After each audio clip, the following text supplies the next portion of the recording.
Radhe Radhe friends. आज हम बात करेंगे इस सूट के बारे में। देखिए जी, जो मैं दिखा रही हूँ कपड़ा कॉटन का है।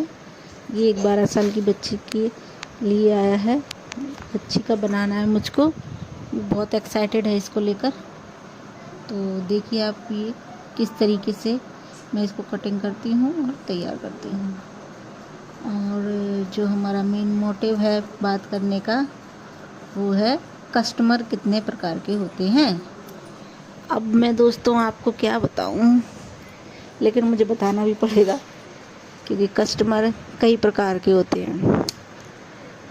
कई कस्टमर ऐसे होते हैं जो हमें बहुत पसंद आते हैं, कई कस्टमरों को हम पसंद आते हैं। लेकिन मेरे पास, अब मैं आपको एक बात बताती हूँ, मेरे पास कल एक कॉल आया कि दीदी मुझे आपसे ब्लाउज सिलवाना है। मैंने कहा जी ठीक है, आ जाइए। हाँ दीदी, आप डिज़ाइन वाले ब्लाउज़ का कितना चार्ज करते हो? तो मैंने कहा ये तो मैं डिज़ाइन देख कर ही आपको बता पाऊँगी। तो उन्होंने मुझे एक डिज़ाइन व्हाट्सएप पे सेंड किया, तो मैंने उनको वो प्राइस बता दिया। अब मैंने प्राइस बताया उनको उस ब्लाउज़ का, और उसके बाद वो कहती हैं कि ठीक है दीदी मैं बताती हूँ आपको। मैंने कहा ठीक है। वो उस ब्लाउज़ को जो मैंने प्राइस बताया था उस प्राइस से कंपेयर करके वो किसी और के पास ब्लाउज़ का वो डिज़ाइन लेके चली जाती हैं। वो उनको उसके कुछ रेट कम बताती हैं। हाँ, वो रेट उसने कम बताए हैं, लेकिन जो काम उसने जो करके दिया है ना, उसके बाद वो लेडीज़ मेरे पास फिर आई, दीदी देखो ये ब्लाउज़ ना मैंने सिलवा लिया बाहर, उसने मुझसे पैसे कम लिए तो मैं लालच में आ गई। तो मैंने उनसे कहा कि चलो सिल दो, तो मैंने उनसे सिलवा लिया। पर देखो दीदी ये बिगाड़ दिया मेरे ब्लाउज़, अब आप सही कर दो। मैंने कहा भैया मैं अब इसको हाथ नहीं लगाऊंगी क्योंकि वो बिगड़ चुका है, मैं उसको नहीं सुधार पाऊंगी। और ये तो हो गए एक कस्टमर, मतलब जो हमसे प्राइस पूछ लेंगे, हमें डिज़ाइन दिखा देंगे, फ़ोन पर ही प्राइस पूछ लेंगे, फिर उसके बाद किसी और के पास जाते हैं सिलवाने। इस तरह के लोग होते हैं।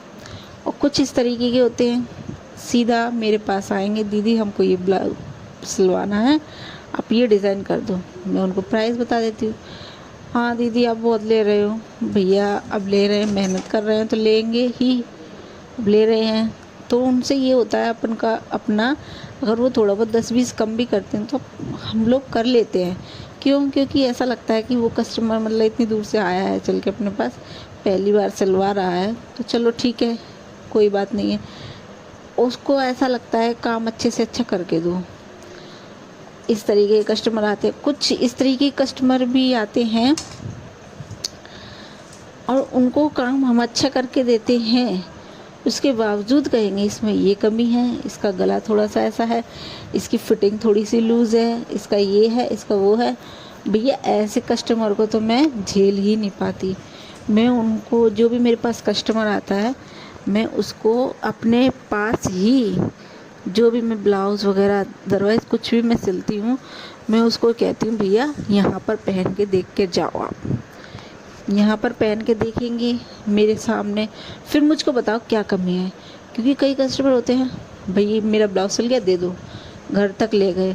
अब घर पे जब वो पहन के देखते हैं ब्लाउज़ परफेक्ट होगा, लेकिन अगर किसी ने अरे इसका गला थोड़ा और छोटा होता, या कोई कहेगा बड़ा होता, कोई कहेगा थोड़ी स्लीव थोड़ी लूज़ लग रही है, मतलब किसी के कहने पर वो रिटर्न आते हैं मेरे पास और कहेंगे दीदी ऐसा हो गया, इसमें थोड़ा सा टाइट कर दो, दीदी इसको ऐसा कर दो। फिर मैं उनको यहाँ पहना के देखती हूँ, नहीं दीदी सही है वैसे तो, लेकिन थोड़ा सा कर दो। अरे भैया जब सही है तो तुम कितना कस के जाओगे रस्सियों की तरह। तो इसीलिए मैं उनको यहीं पहनवाती हूँ, उनसे खुद से पूछती हूँ भैया तुम्हें परफेक्ट लग रहा है या नहीं। तो वो कहेंगे कि हाँ ठीक है। तभी मैं उनको मैं भी खुश होती हूँ उस चीज़ से कि हाँ वो कह देते हैं अच्छा सिला है, तो उस चीज़ की हमें भी अच्छी खुशी मिलती है। और वो खुद भी अपने हिसाब से सेटिस्फाइड होके जाता है कि चलो मेरा कोई भी चीज़ है, ब्लाउज़ अदरवाइज़ कुछ भी है। क्योंकि जब अपन कोई कस्टमर वो घर के लिए दे देते हैं ना, जो घर के लिए वो जो कस्टमर चला जाता है, उसके बाद उसका रिटर्न आना पक्का ही समझो। क्योंकि वो 17 औरतों को पहले दिखाएंगी, फिर सलाह लेंगी, फिर पहन के देखेंगी, तब वो बताएंगे कि कैसा है कैसा नहीं है। और कुछ लोग ऐसे एक कस्टमर मेरे पास ऐसी हैं, मेरी बहुत ही अच्छी कस्टमर हैं, रेगुलर कस्टमर हैं। वो मेरे पास आती हैं, दीदी ये मेरे ब्लाउज़ हैं, आपको ये सिलना है और आप अपने हिसाब से सिलना है। ये कॉटन की साड़ी हैं, ये हैवी साड़ियाँ हैं, अब ये मुझे नहीं पता किस तरीके के डिज़ाइन, जो आपको अच्छा लगे वो कर देना। और वो सच कह रही हूँ, जो मैं उनके लिए जो सजेस्ट करती हूँ ना, वो कहती हैं आप अच्छे से बताओगे, क्योंकि कपड़ा कितना है कितना नहीं है उस चीज़ को आप बताओगे तो आप जितना करोगे, वो कहती हैं मुझे आप पर पूरा भरोसा है। तो पता नहीं उनके ब्लाउज़ हमेशा इतने अच्छे सिले जाते हैं कि वो हमेशा यहाँ से खुश होकर ही जाती हैं। और कभी प्राइस की झिकझिक नहीं करा उन्होंने आज तक। ब्लाउज डाल के जाएंगी, बस डिज़ाइन वगैरह दीदी मुझे नहीं पता, आप कर लेना, मुझसे पैसे बता देना कितने होते हैं आपके, मैं उसको पे कर दूँगी। सच कह रही हूँ, वो कस्टमर इतनी अच्छी लगती है। ऐसे कस्टमरों से हम खुद का मन ऐसा करता है कि चल यार कितनी अच्छी है ये, इससे हम खुद ज़्यादा पैसे लेने से मन घबराता है कि इतने अच्छे लोग हैं, इनसे क्या अपन वो करोगे, थोड़ा बहुत हम खुद ही कम कर लेते हैं। कभी कभी ऐसा होता है जिस वो हमको समझते हैं हम उनको समझते हैं। कभी भी ऐसे कस्टमर जो होते हैं ना, पता नहीं वो कहाँ से आते, पर मेरे पास सिर्फ एक ही है ऐसा कस्टमर, ज़्यादातर ऐसे ही आते। दीदी ब्लाउज़ ले जाएं फिर कल दे देंगे, दीदी अभी दे दो, भैया को पैसे नहीं मिले, दीदी ये, मतलब आधे से ज़्यादा तो उधारी वाले, उससे भी ज़्यादा झिकझिक वाले। लेकिन हाँ ये है कि अब मैंने अपने सिलाई में, अपने हर चीज़ में थोड़ी इम्प्रूवमेंट लाई है, तो उसके हिसाब से मैंने अच्छा ही कर रही हूँ। आगे भगवान की मर्ज़ी है, देखते हैं क्या होता है क्या नहीं। और ये मैंने सूट की कटिंग तो कर ही ली है, आपने देख ही ली होगी। आप उसको बस देखकर भी, जो लोग हैं कटिंग करते हैं वो देखकर भी बहुत कुछ सीख सकते हैं। और ये प्लाज़ो है जिसकी कटिंग निशान में लगा रही हूँ। और ये मेरा कैमरा यार अच्छा नहीं है, सही से रखा नहीं है, तो ये सही से पिक्चर आ नहीं रही। मैं क्या करूँ, मैं अकेली पड़ जाती हूँ, कैमरा सेट करना मैं शायद भूल गई हूँ यहाँ पर आप मेरी बातें सुने ज़्यादा, देखें कब, इस चीज़ पे ध्यान देना ज़रा। और ये पैंट प्लाज़ो और ये बनकर तैयार होता है तो मैं आपको इसकी फ़ोटो भी बताऊंगी किस तरीके का ये बना है। वो गुड़िया, मैं क्या बताऊं, जिनका ये कपड़ा है, उन्होंने दिन में 2 बार मुझसे, आंटी जी मेरे कपड़े सिल गए, आंटी जी। बच्चों को इतना जल्दा रहता है ना, इतनी जल्दी रहती है कि मैं अब क्या बताऊं। मेरे को उसका ये कपड़ा 2 दिन में सिल के देना पड़ा, क्योंकि उसको मुझे सूट पहनना है। 12 साल की है, बस शौक़ इतना है हद से ज़्यादा। लेकिन उसकी मम्मी कह रही थी कि 12 साल की, आप बताओ कितना कपड़ा लगेगा। तो मैंने कहा चाहे 12 का है चाहे कुछ भी है, लेकिन बच्चे की लंबाई तो पूरी है, कपड़ा तो आपको पूरा ही लाना पड़ेगा। तो कहती हैं ठीक है। वो लेके भी आई और सूट पहन के वो गुड़िया इतनी खुश है, इतनी खुश है कि मैं आपको क्या बताऊं। तो और एक कस्टमर हमारे पास, एक कस्टमर कल आई हमारे पास कि जी आप ब्लाउज़ की सिलाई कितना लेते हो। मैंने कहा सिंपल ब्लाउज़ के मैं 100 रुपये लेती हूँ। कह रही अरे मुझे नहीं सिलवाने, मेरे एक क्या कहते हैं, एक गरीब सी औरत है, उसको सिलवाने। तो मैंने कहा उनको भेज देना, मैं थोड़ा बहुत कम कर लूँगी। तो कहती हाँ देखूँगी, कह दूँगी मैं उससे। मतलब इस तरीके के मतलब टाइम उनके पास भी एक्स्ट्रा है, लेकिन अभी ये हमारे पास इतना फालतू टाइम नहीं है कि आप इतना हमारा टाइम वेस्ट करने के लिए आ जाते। कम से कम आधा घंटा बैठ के गई, वो दिमाग चाट के गई मेरा। भैया तुम्हें सिलवाने हैं तो बात करो, अगला जिसको सिलवाने हैं उसको भेजो। अब उससे कम करने हैं कि नहीं करने हैं, कि किस तरीके के ब्लाउज़ हैं, अब सब कुछ देख के ही तो मैं बता पाऊँगी। कई लोग इस तरीके के भी आ जाते हैं। और कई कस्टमर तो भैया, वो कस्टमर तो अजीब ही होते हैं, चाची ताई मामी फूफा ये और वो। इन लोगों से तो भगवान बचाए। एक बार सिल के दे दिया, 2 बार सिल के दे दिया, लेकिन उनको ये लगता है बस मेरे सिलते ही रहें। अब हम इनके सिलेंगे तो हम अपनी अदरवाइज किसी और का काम कैसे करेंगे। इसीलिए मैं कहती हूँ कि कस्टमर कैसा भी हो, हमें उससे डील करनी आना चाहिए। कई ऐसे भोले वाले कस्टमर आते हैं, उनको हम प्राइस बताएं, हाँ दीदी ठीक है, बस मेरा ब्लाउज़ अच्छा सिलना चाहिए। उनको ये मतलब नहीं है कि आप कम कर लो कि ज़्यादा कर लो, उनको चीज़ परफेक्ट चाहिए।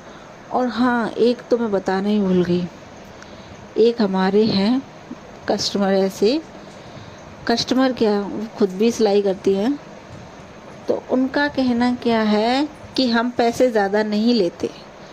भैया क्यों नहीं लेते, लेना चाहिए।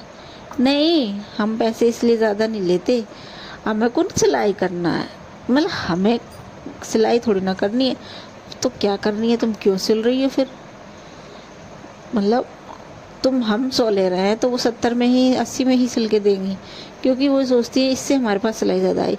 पर ये नहीं सोचती, ना उनके काम में फिनिशिंग है ना कुछ है, लेकिन फिर भी औरतें भैया वो कम पैसे लेती हैं, वो कम पैसे। अरे भैया वो कम क्यों लेती है ये भी तो देखो तुम।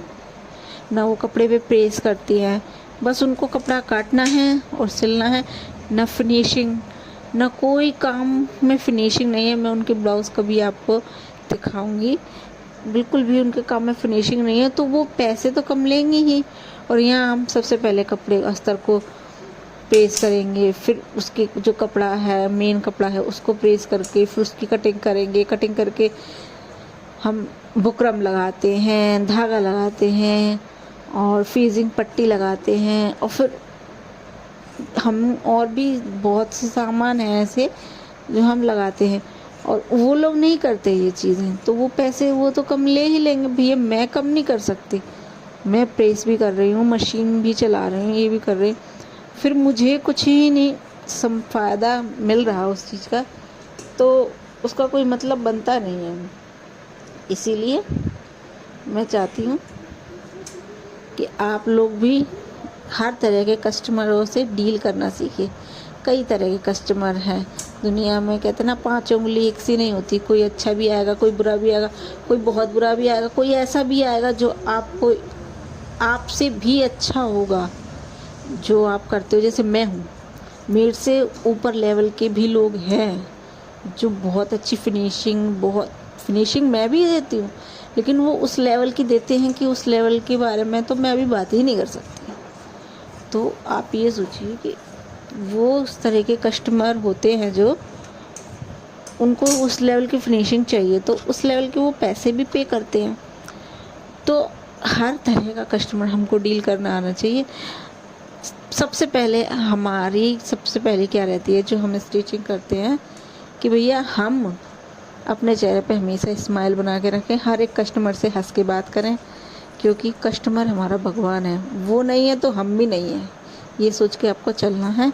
और प्लीज़ मेरा ये जो मैंने आपको ये समझाया है उसके बाद मेरे चैनल को लाइक करें।